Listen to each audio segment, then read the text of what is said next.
Bonjour, cette vidéo est une aide à la lecture pour t'aider à mieux comprendre le texte étudié en LA3, une entrevue secrète.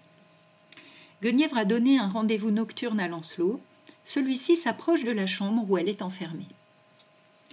Quand Lancelot vit la reine incliner sa tête à la fenêtre armée de gros barreaux de fer, il l'honora d'un salut très tendre qu'elle lui rendit aussitôt, car tous les deux étaient sous l'emprise du désir, lui d'elle et elle de lui.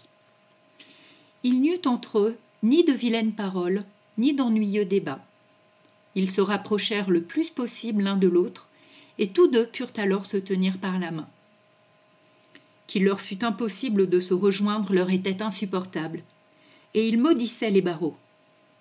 Mais Lancelot se fit fort, si cela convenait à la reine, d'entrer chez elle. Ce ne sont pas les barreaux qui l'arrêteraient.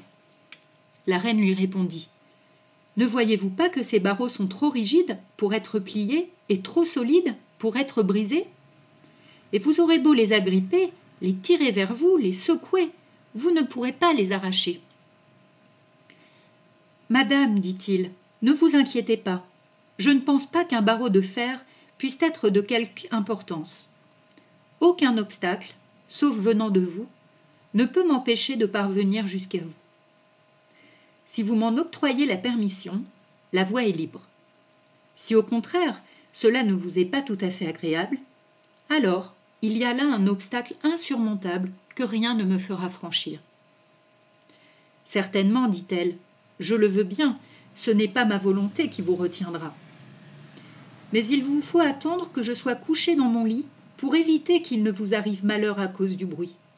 Ce ne serait ni amusant ni drôle si le sénéchal qui dort ici était réveillé par quelque bruit venant de nous. Aussi est-il raisonnable que je m'en aille, car il n'aurait pas bonne impression s'il me voyait ici, debout. Madame, dit-il, il est donc temps de partir, mais n'ayez crainte, je ne ferai pas de bruit.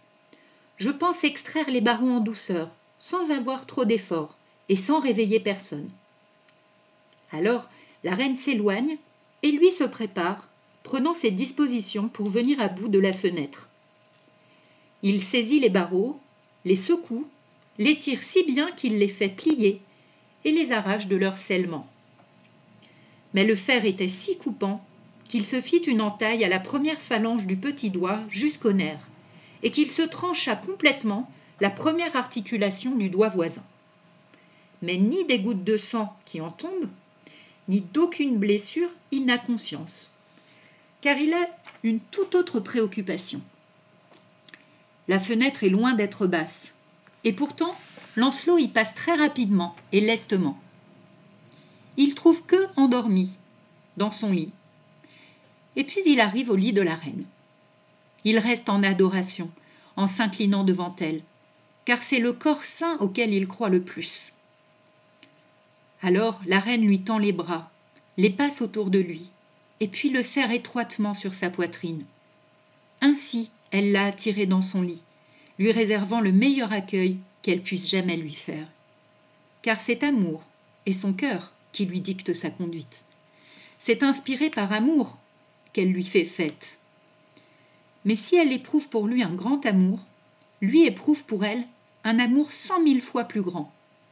Car amour n'a rien fait avec tous les autres cœurs en comparaison de ce qu'il a fait avec le sien. Dans son cœur, amour a repris force, si exclusivement que dans les autres cœurs, on n'en voit qu'une pauvre image.